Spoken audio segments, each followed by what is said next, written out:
of suspicion. And I think sometimes players should be able to do that. Mm. Trick the defence, because not modern defences are used to inverted wingers now. Exactly. Trying to go direct, and we don't seem to do that at Arsenal. But again, you've got to remember with Mikel Arteta, he's not a very flexible manager. He hasn't been flexible since 2022, 23. Like for instance, I hear people saying, when are we replacing Granit Xhaka as a number 8? And I say, well, hang on here. The footballing man in me says, well, hang on here. There's no room for a Granit Xhaka because we've changed the way we played. You're talking about Arsenal when they're on the front foot football in 22, 23, where we were releasing the pace from Martinelli through the left-hand side. Ødegaard was getting close to Saka. Thomas Partey was running the midfield virtually his own. But because teams were hitting us in a counter-attack in the second half of the season and scoring not just one goal, but a couple of goals, we were winning games, but we were basically like hemorrhaging goals. He changed the whole way we play. Mm. So when he changed the whole way you play, since 2023, so August 2023, that system's very rigid. And because that system's rigid, he doesn't. There is no room for the diagonal pass. There's no room for the long pass. Rice said he hates diags. Yeah. And there is absolutely no room for players to swap positions, and that's why Mikel, he has to take the reins off, because as GJB says, even the half decent teams are coming to the Premiership thinking, yeah, we've got a chance here. We'll get a point. We'll get a point, and that's what a lot of them did. Yeah, West Ham were awful when we played them at the Street Smart got a chance, took it. 3 months later, the best player on the pitch was Kudos, because he held the ball up and he engaged our defenders and took them out of their positions and panicked Miles Lewis-Skelly. Yeah, we had a lot of the ball. Yeah, we had a few chances, but when it came to them holding the ball up and them getting a chance and passing the ball, like I said, soaking up the pressure, they did it quite comfortably. Bournemouth, they play with a traditional number 9 in Evan Nilsson who could hold the ball up. What happened? Went to goal down, no panic, 2 set pieces, but Evan Nilsson engaged our defenders. Yeah. You know what I mean? They could pass the ball. They got players who can pass. And that's what's happened a lot. It happened a lot. Villa, 2-0 down. Yeah, so what? We'll get our chances. You know what I mean? That's it. That was the most annoying draw of all of them. And this is the thing, depending on what players come in, you're not going to see a lot different. You're not going to see a lot different from next season because he's had the opportunities to change things. He's had the opportunities in certain games to change tactics and change things up, and he won't do it. He won't do it, and this is the thing that's worrying. And when you question it, people say, "Yeah, but look where we were and look where we were." But it's not about that now. It's about where we are now. Where we are now, where we haven't won a trophy, and you either have to look at. You can't rely on recruitment alone. You can bring you can bring in the best players into your football club, but if you're playing a system that is not getting the best out of those players, and you've played the game, DG, as well. If you're playing a system where you're not getting the best out of them players, those players then suddenly look ordinary. It's like buying the best ingredients from a supermarket and not knowing how to cut onions or something. It don't really matter, does it? What you got? You can buy the best ingredients in the world to bake a pie, but if you ain't got a clue how to mix them together, you're going to burn the cake. That's going to leave a bad taste in your mouth. And unfortunately, I hear what the fans are saying, and you hear like the different channels, and they're all getting excited about this player coming in and that player coming in. And yeah, I'd rather them be at Arsenal Football Club than anywhere else. But what I'm trying to say is this manager has to look in the mirror and think and ask himself questions where he went wrong. Facts. Where can I improve as a manager? What can I give these players to take me to the next level? And if he's not doing that, it doesn't matter who you bring into the football club. You'll see the same style of play and that style of play is not going to win us trophies. Facts. I can't disagree with that. I want to ask you like this, and I don't know how you phrase it. Yeah, I just feel if we want to be a team that, you know, wins battles but not necessarily wars, what I mean by that is, you know, battering City, battering Real Madrid, finishing second, getting to some semi-finals. I'm not necessarily happy with that. Obviously, we went out the FA Cup on penalties. I genuinely think we have enough. Obviously, all three of us here and everyone in the chat wants to go to the next level. I say that to say this: how much, to a degree, do we have to accept footballers for what they are? You lot all know I love Martinelli, but 2022-23 season was a long time ago. I'm not necessarily saying sell him, but you're not getting the numbers for whatever reason. Saka is the only one we can bet on. So do we make you like a squad player? And the various different examples, like how much of a case is it of we need to accept certain players for what they are and kind of upgrade on them? We can't, DG, we can't. You've got to remember, if What are we doing then? You're a big club. Everyone's for sale. In football, one thing that's the truest thing about football is money rules, and everyone's got their price. Even the best players, you know, whether we like it or not, clubs are gonna, you know, tempt Saka. They are going to tempt Martinelli. They are going to tempt Gabriel, and they are going to tempt Saliba. What we've noticed at Arsenal is that Arsenal need to freshen it up. You've got to remember that quite a lot of these players have played together for the last 4 or 5 seasons. You know, where quite a lot, few of them were being off form. We've got to freshen up. We've got to freshen up our left-hand side. We've got to get a proper left back, because Marlon Skelly, as well as he played, he's only just started his career. There's going to be second season syndrome. May not be, but 9 out of 10 times there's second season syndrome with players who just come through the ranks. You know, we don't know what's happening with Nwaneri. Is he going to be given more chances? We don't know that. But one thing we do need, whether we like it or not, is we have to compete all 4 fronts, because the memo from all the fans, regardless of how you think about the manager, is we need success. A lot of Arsenal fans would like, but prefer if we won the Champions League and the league. So it's silverware non-negotiable, sir, to cut you as well, Kenny, as you said. Silverware's negotiable, but I think the consensus opinion is if we do have a day out at Wembley, i.e. the Carabao Cup, the FA Cup, and there's a field goal factor, I think some fans will have to grit their teeth and say, yeah, let's give them more time. So, but in order for Arsenal to do that, they have to freshen it up. Yeah. You know, it's no good saying, well, these guys got their limitations. No, you can't. You didn't have any. You're basically advocating carrying players.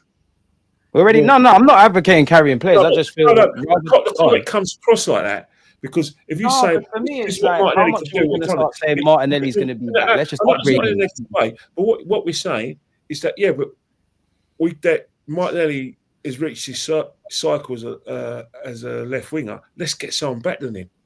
I remember in Martinelli's greatest season, Kenny. Remember we tried to get Mudryk as well. I must know that Martinelli can't go where we need to. The thing is, we are questioning a player with his talent. Whether we should sort of freshen it up or not has to reflect on the manager. Because I know for a fact Martinelli under a different manager, you wouldn't be seeing the same player that you're seeing now. And this is what people don't want to understand, and they don't want to realise. If you put Martinelli under Arne Slot, right, or if you put Martinelli with Luis Enrique, or if you put Martinelli with another manager, you wouldn't see the same Martinelli. You'll be seeing you'll be seeing the Martinelli that we saw 3 seasons ago. You know, and this is why it all comes back to how he's being coached and how he's being managed. You know, how much is that on him as well, DJB? Like, how much is that on Martinelli individually as well? It could be that he's stale, and it could be a lot of players are getting stale at the club. This is what I'm trying to say. It could be that he's kind of had enough with the rigid tactics and basically not winning anything. Because I'll revert back to when people dismiss cups, not only for the fans but for the players as well. If the players these players now have backed this manager since they signed, backing him, right? And they're still backing him. They're still behind him, right? But that'll only last for so long. When the players haven't won a trophy, it doesn't feel them. They're going to work and getting nothing out of it. They need to win a trophy to get the taste, to find out what it's like, to actually get that feel-good factor back amongst the group. And we've been starved of that. So not only does the fans want success, but the players need it as well, because they've not had that. They're turning out every game, and they're playing. They're giving their all for this football manager. They're getting injured. They're coming back from injury. Right. You know, they're doing everything the managers ask them to do. So eventually, that will only last for so long if they're not getting their hands on a trophy. And people say, yeah, but a Carabao Cup's no good. We're looking at it from a fan's point of view. Look at it from a player's point of view. You've got to start somewhere. Win a Carabao Cup, then win the FA Cup. You know, you've got to start somewhere. These players don't know. Some of these players don't know what it's like to go to Wembley and win a cup. They haven't got a clue. Saliba's never won an FA Cup. Saliba's never won a Carabao Cup. Saka was on the bench last FA Cup. The only player at that football club that has had success under this manager was Kieran Tierney, and he's off to Celtic on a free. And we had Saka on the bench. So tell me a player in that squad that's had success at this football club and knows what it's like to go a day out at Wembley, getting off at the coach and seeing the towers and the Arc and going out onto the pitch in their suits and everything else. You tell me a player that's experienced that. There isn't one. We need it. We have to have success, and if it means sacrificing and selling players that we're carrying, then so be it. Or the next stop is that you freshen it up with a new coach, with a new manager. No, I hear that. I can't disagree with that. I can understand why people back Arteta. I do think there's sackable offences, 100%. I feel this season everyone needs to deliver. Do you not feel like the goalposts will move though for Mikel Arteta? Because obviously we haven't won a trophy. We've seen everyone else win it. People do say, rightly so, a trophy is a trophy. But if we go and flip it to next season and we don't win the Premier League, the Champions League, and we win the FA Cup or a League Cup, do you feel that's enough to get people off his back? Or what he'll do is give him more time, because there's nothing like and it will actually confuse a few people who have reservations about the manager. Look at what we're having down the road. You know, they've had a wretched season, but they've won one of the biggest trophies in Europe. I saw that with my own eyes. They got into the Champions League. Well, yeah, you were working that day. Yeah, horrible, bro. Yeah, you're working that day. And what's the situation is that they got Champions League football, albeit through the back door. So they got what they wanted in Champions League football. They've won a major trophy for the first time in 70 years, and they got the parade. And they lost 4-1 against Brighton for last game of the season, but they got the glory. They're still drunk. They don't care about it. They're great. One of the greatest ever captains, Gianni Blanchard, always said the game's about glory. So I think that Mikel would get a reprieve if he brought through the FA Cup and the League Cup, because of the scenes we saw with the parade and the football factor. And fans will, whatever you feel about the manager, me and DJB will go to Wembley. And we will have the greatest time of my life. As you should. That's what fans want to do. And that's the thing. We will have the greatest time of my life. And then people ask us, are you going to give him more time? And if our reservations will still be there, but we think, you know what? As I said before, people will give us more reasons to give him more time than for us to say no, it's over. You know, you can't exactly do a Wenger like we did in 2017. Said, well, you won his trophy, now go away. Go and rest. And the reason he'll get more time is because then you can start saying, oh, well, yeah, but look what he's done. And, we finished runners up, and now we've won a trophy, and now we're doing this, and now we're doing that. It will buy him more time. As I said, my reservations will still be the same. I think long-term winning the big stuff, I think, that's another story. But it will give him more time. And as Kenny said, it'd be a day out. We need it as a football club. The fans need it, and then players need it. They need to taste success with this football team. It's too long now, and fact. It is worrying. It really is worrying at the moment. Let me ask another question then. Obviously, like, yeah, if you win silverware, you'd be all right. I think everybody could probably understand that. I know the goalposts will move until Mikel Arteta wins a Premier Champs, but had we have, I don't want to say taken the cups more seriously since we won the FA Cup, had we have picked up some of those trophies and still ended up here, I think there'd be less pressure, quote unquote, to deliver.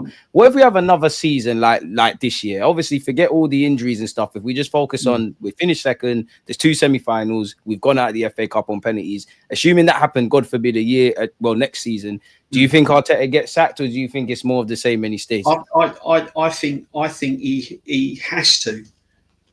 I don't think he's got an option, because I don't know any other manager with a big club. Let's say we're a year on and we're in exactly the same situation. I don't know any other manager at a big club that would have had the time this guy's had. I don't see it. I don't see it Inter Milan. I don't see Real Madrid doing it. I don't see Liverpool doing it. I don't even see, do you know what I mean, Man United doing it. So for me, if he doesn't win next season, that has to be the final curtain. That has to be the final curtain for him. It's got to be. And if he was any sort of manager, really, or any sort of man, he would turn around and go, look, I've done all what I can.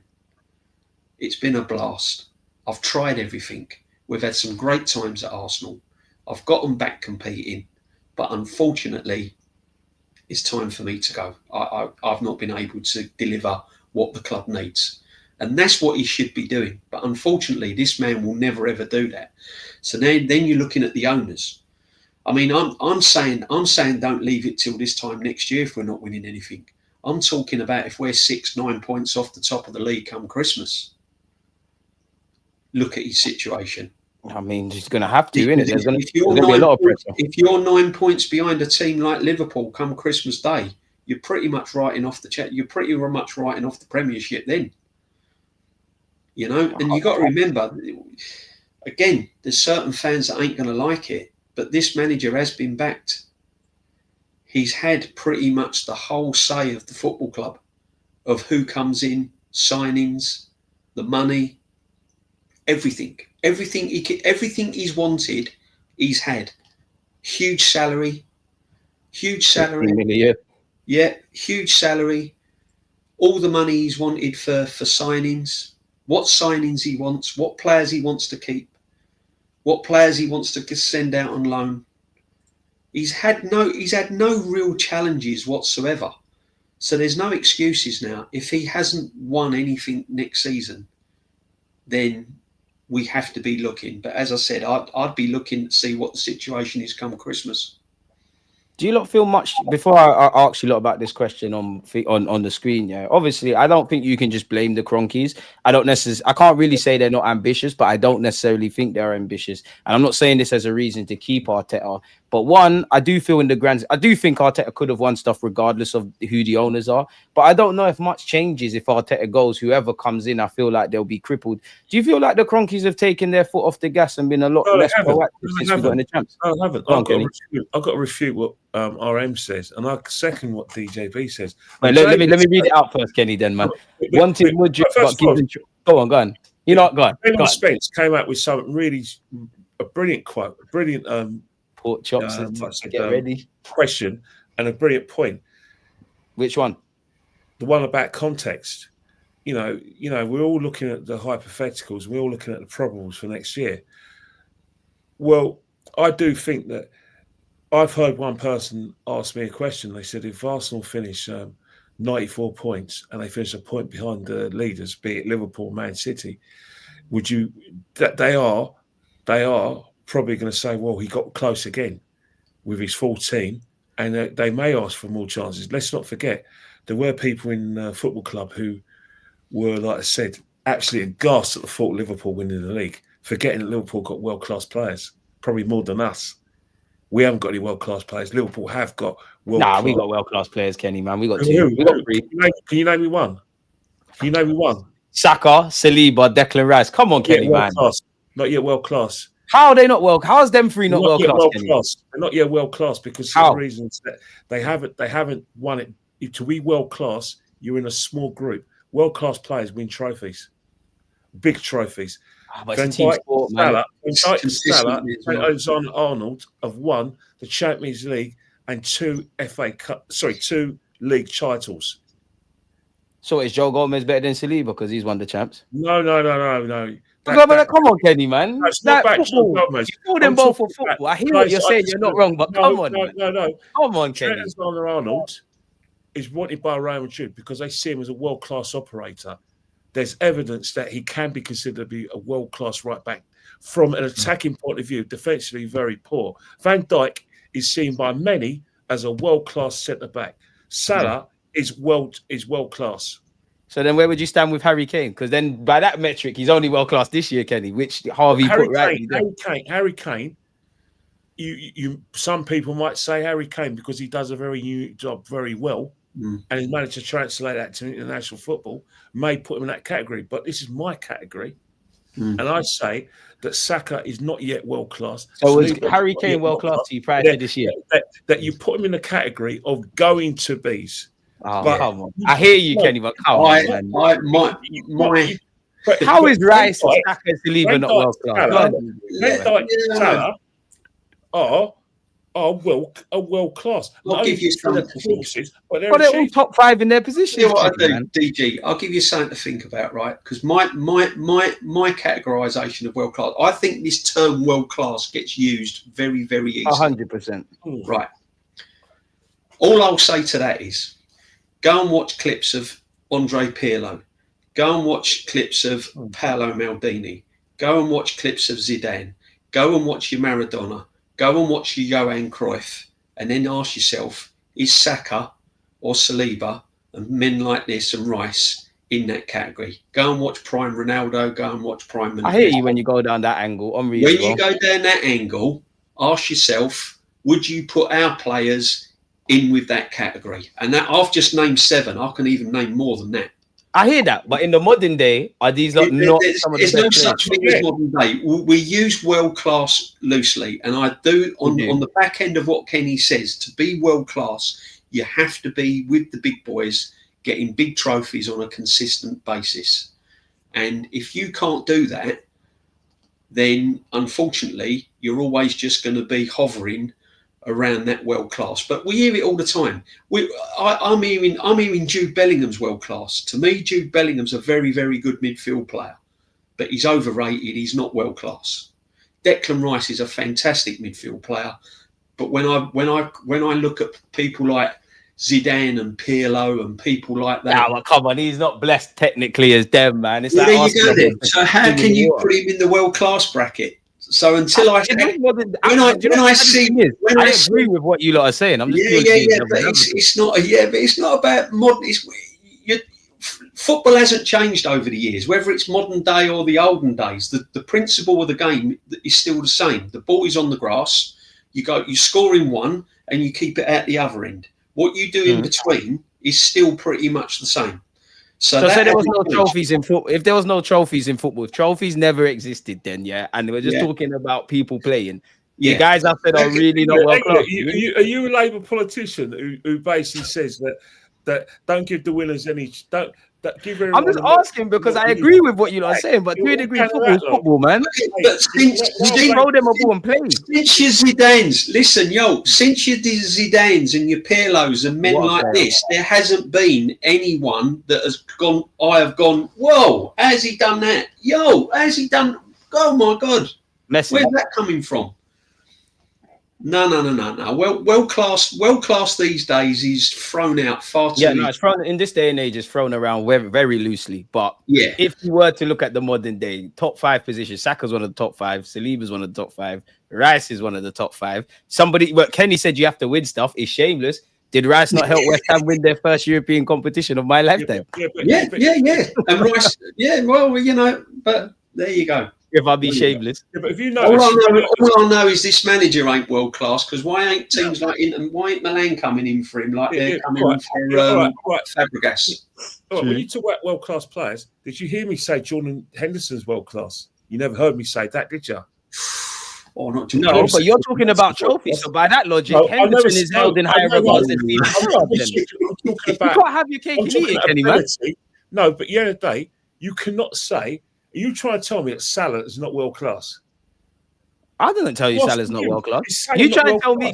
You still haven't answered if Harry Kane, if you only call him world class now because he's won a trophy. He's not. Oh, Harry Kane is probably just outside that. No, I'll tell you one thing. Salah is world class.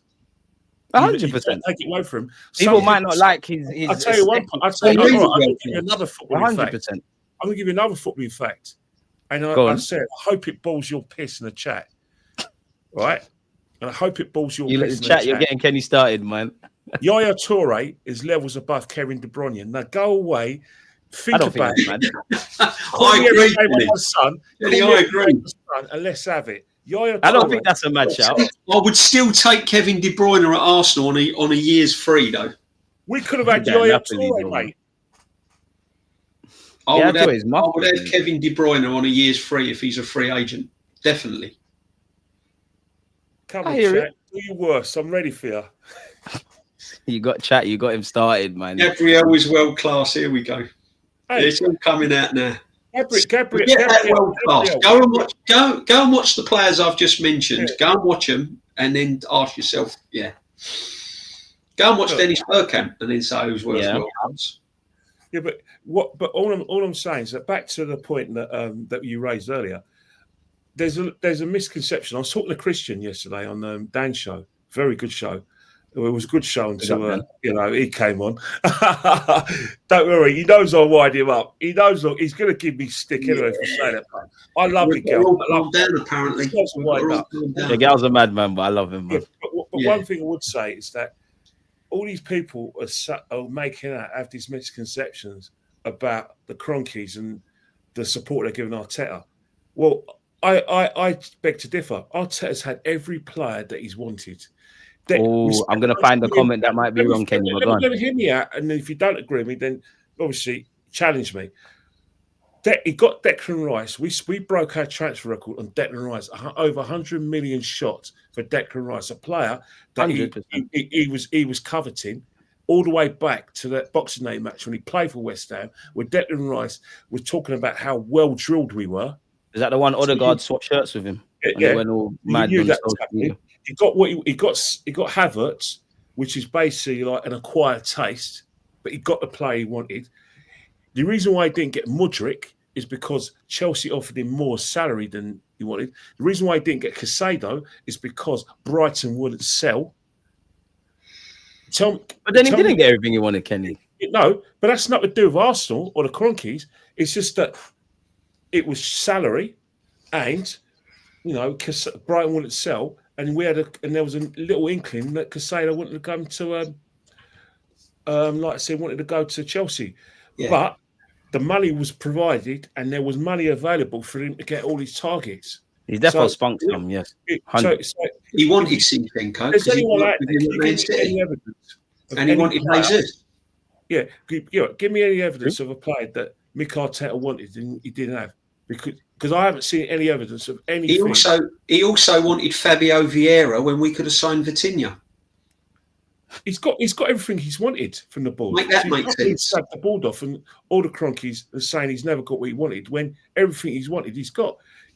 We assume that his long-term target Sesko is going to come to the club because it's Mikel's preference over Gyökeres. It's really funny though, Kenny, as well though, and you've probably noticed as well. Isn't it funny that the board hardly never got mentioned when we were beating Real Madrid, and everyone was booking their ticket to the final because we beat PSG in the earlier in the season. No one was talking about the Cronkies when this man was finishing runners-up 2 points behind Man City last season. No one was mentioning the Cronkies when we beat Man City 5-1. Suddenly now we've gone another season under this manager without a trophy, and suddenly everyone's now mentioning the owners. The only thing I'm disappointed with the owners is that they're letting this manager carry on for another season unsuccessful. Another thing, RM. Was there any evidence of Rafinha wanting to come to Arsenal? If there's any evidence, can you please show it to me? To be fair, we were third choice. He wanted Barca, then Chelsea, and then us. I remember David Orsi spoke about it. And where did I say it was Arteta's fault? I never said it's Arteta's fault. I said, if you listen properly, that everything he's asked for, he has got. And the money's been provided for the players he wanted. Not once did I ever say it was his fault that it didn't come. How can I blame Arteta when Brighton refused to sell? That's not Arteta's fault. How can I blame Arteta when Mudryk was offered more money, but his first price was Arsenal? I can't blame the manager for that. I can't blame the manager for Rafinha preferring to go to Barcelona. I mean, you're doing a gal there, mate. You listen to. They're listening to snippets, Kenny. They listen to snippets. Yeah. I think our problem just been the ability to pivot, which I hope Berta changes. Then their ears prick up. If you're not mentioning anything like that, then it's like, oh, it's okay. It's fine. It's fine what you're saying. Come on, let's keep it real for the sake of the football club going forward. If you really love Arsenal Football Club, you just have to look at the facts. And the facts of the matter is, he hasn't won anything. He's missed out on every single opportunity that we have been in. And the buck stops at the manager. He picks the team, he sets the tactics, he lays the foundations, and he hasn't won anything. So get your Arteta FC off, take your Arteta FC football shirt off, and put your Arsenal Football Club shirt on. And then we might start winning something. I must admit, I do think that's true. I think there's too many people committed to hating Arteta. There's too many people that are quick to love the guy. And when we win, like have a magic result against Real Madrid, by all means, praise the manager. But it's all quick to, it's just quick to just, you lot didn't believe in the manager. Like, just to support the club. That's where I agree. Like people don't support the club. Get the club supported, exactly. And if you want the good for the club, you've got to listen to the other side of the coin. And the other side of the see, the thing is, right. The bottom line is that the players we've signed, all right, have not been good enough. Apart from 5, maybe 6, the rest of them have not been good enough to play for the Arsenal Football Club. Trossard weren't really good enough. To me, he's a brilliant squad player to come off the bench. 90 minutes, he's proven on a regular basis. And I'm not talking about a one-off game. I'm talking about a regular basis. Not good enough. But that's what I was saying, DJB, about like accepting players for what they are. Like you said with Trossard, I think Trossard as a rotationary option, super sub, he's great. But we're trying to make you someone that can play for 30 plus games. You're obviously not going to deliver. And that I love Martinelli, but that's extended to him. That's what I mean by, do we accept players for what they are? Stop trying to make squad players regulars and just upgrade on them. And naturally we get our depth like that. That's what I was kind of referring to. If you're serious football club, because let's look at this situation, right? And Kenny will probably agree with me here, right? Going into next season, you've not only got the Premiership to worry about where teams have strengthened, like Liverpool's, your Man United's even. Come on, finishing 15th, 16th, everyone mocking them, and yet here they are, Cunha, first week into the transfer, done. We've been linked with Zubamendi for half a year, and giving the fans a boost. First week, why haven't we announced that? First week of the transfer window, this guy was apparently having a medical last week. Yeah, should we be concerned about the lack of apparent business from us and everybody else making moves? How I've got to look at it like this, right? If you've been linked with a player for 6 months and we're hearing done deal, definitely signing, Zubamendi over the line, streams lighting up all over YouTube saying that we've got this guy, 3-year deal, 4-year deal. And then last week you're saying, he's having a medical. Surely in the first week of the window, when you've had 6 months, you go, when the fans haven't won a trophy, when the club hasn't won a trophy to give us a lift, you'll turn around and go, there he goes, shirt up, pictures on the stadium, Zubamendi, job done. Right, let's move on to the next one. That way as well. Instead of that, we've been linked with this guy for 6 months and he's gassing up Real Madrid and their manager. Make it make sense. You know what it is, DJB, is that that's a fair point. I think the thing with us football fans is we've seen Brentford get Carragher, and that's a done deal. We think that Wirtz is a done deal. We think Frimpont's a done deal, and Liverpool become very aggressive with their signings. Man City have been aggressive since January. I think with Arsenal Football Club, unfortunately, I don't know why, but it always seems to take time. Me personally, I'm still convinced, until I know otherwise, that Zubimendi is going to be our player. I hope Zubimendi is if that's what the club wants. Do I have reservations? Yay and nay. Let us know. We do need a number. So we do need to improve in midfield. But the thing with Arsenal is that you have to think that is Zubimendi trying to get better terms for himself from Arsenal. Well, you never know with football. You never know, because at the end of the day with Arsenal, He should be trying to. Let's not forget the Declan Rice thing. We all knew was coming, but it took a long time for it to come in. We didn't know. 1 minute it was 150 million, then it was 110, and it became 105. So we just don't know with Arsenal. The same with the situation with our long-term targets in Sesko and Gyökeres. Gyökeres is, pushed himself into the reckoning because of his form with, in the Can't ignore it. Portuguese La Liga. However, that's only become a reality since Berta's come to the club. You know what I mean? Should we be calm then, Kenny? Because apparently July the 1st is when it could be accounted for. Apparently, that's what Real Sociedad, they want to be a bit calm with it. I don't know. You just never know with Arsenal. Everything moves like milk. You really don't. Everything moves like milk. We know the club. The only thing we know factually is that the club are in for these players. RM said I was conflating things because RM, you're getting him started, man. But I have to talk to RM because Brighton said no, and because Mudryk, went for more money. That Arteta didn't get what he wanted. Getting what you want isn't exactly getting a player. It's the board agreeing to put the money up. That is as good as getting what you want. And then it depends on the player. And 9 out of 10 times, whenever Mikel Arteta has gone in for a player, 9 out of 10 times the board have provided the money. They have.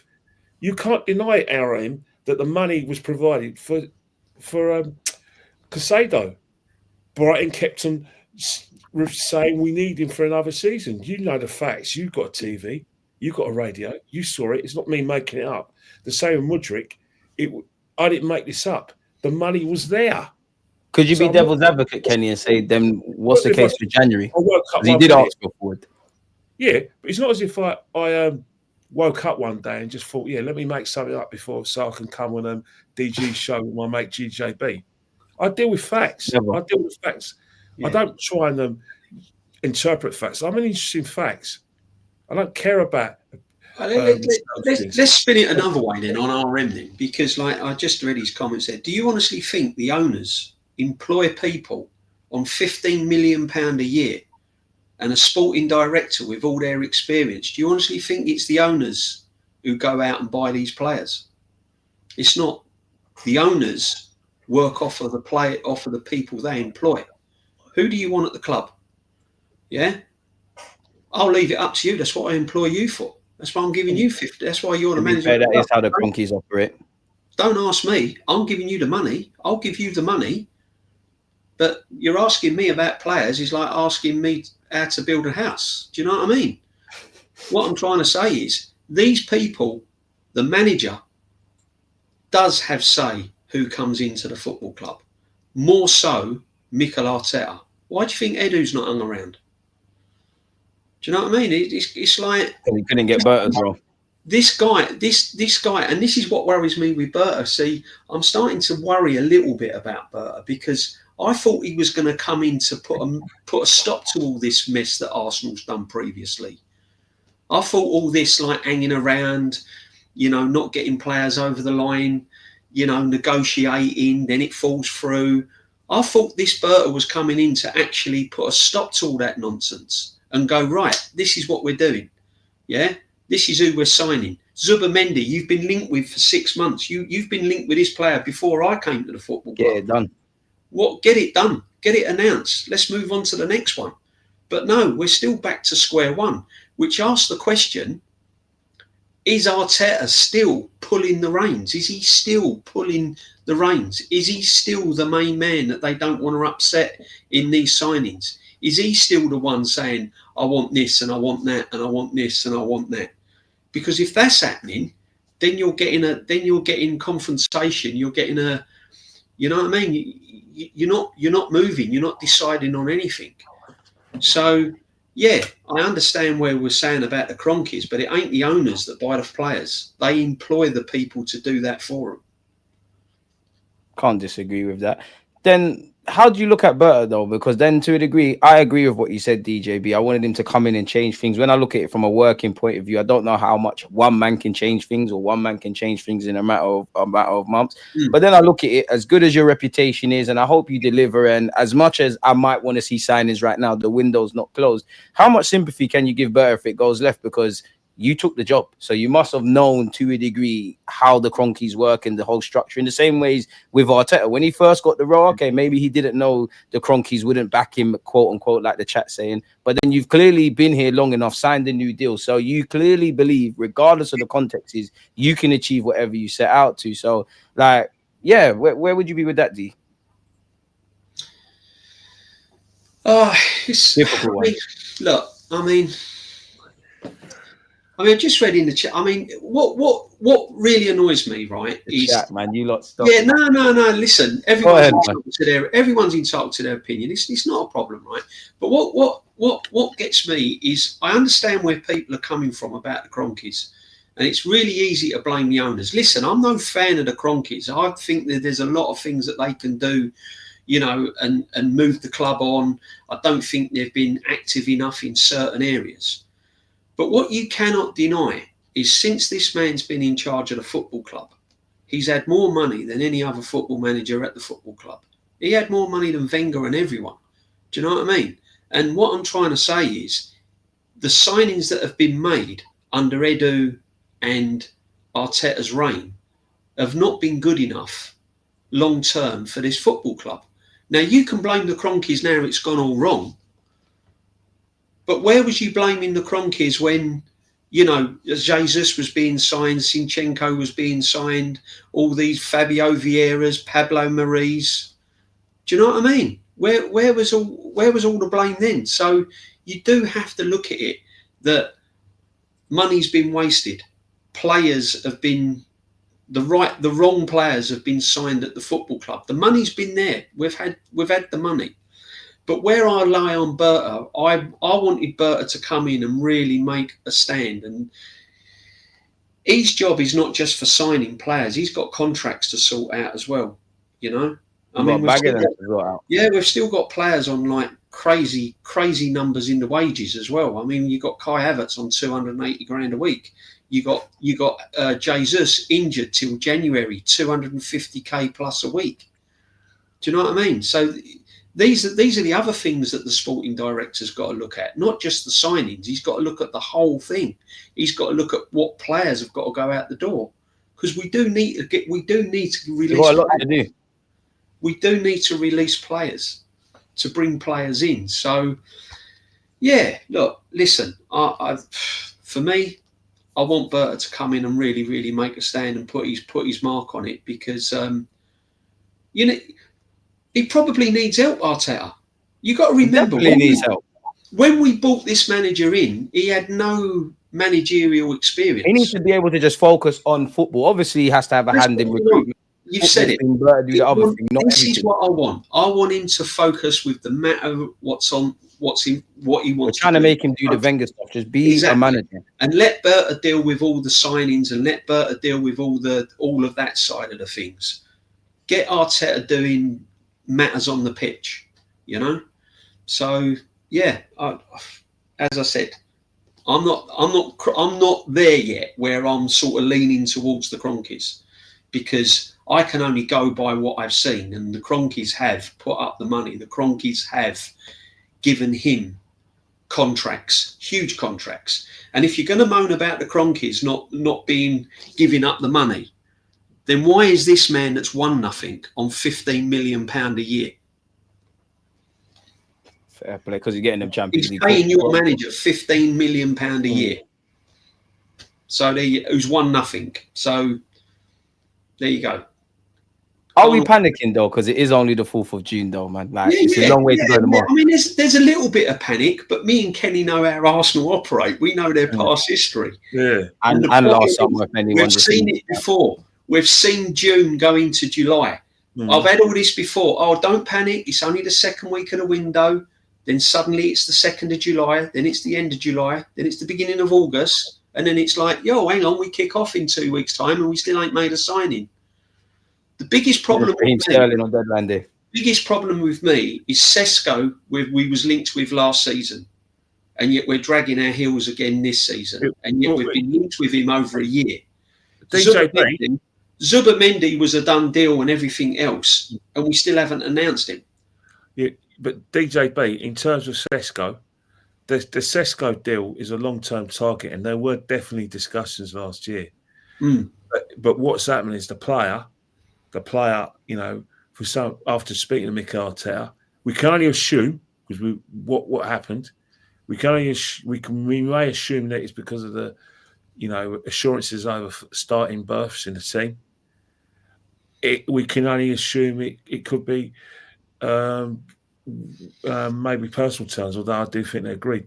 But one thing is factual is that the guy agreed to spend another year in Germany, and that's the thing. But at the end of the day,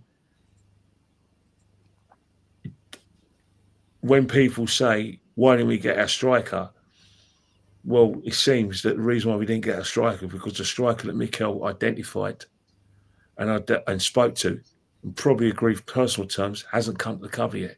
That's why I'm happy with Burr, because there's an ability to pivot. You've got Jokeres. I've seen no evidence of any other name being mentioned other than Sesko. Again, the reason why I say evidence is that, of course, it's not like primary sources, but I've never seen Arsenal deny it, that any interest in Sesko. I've never said, well, no.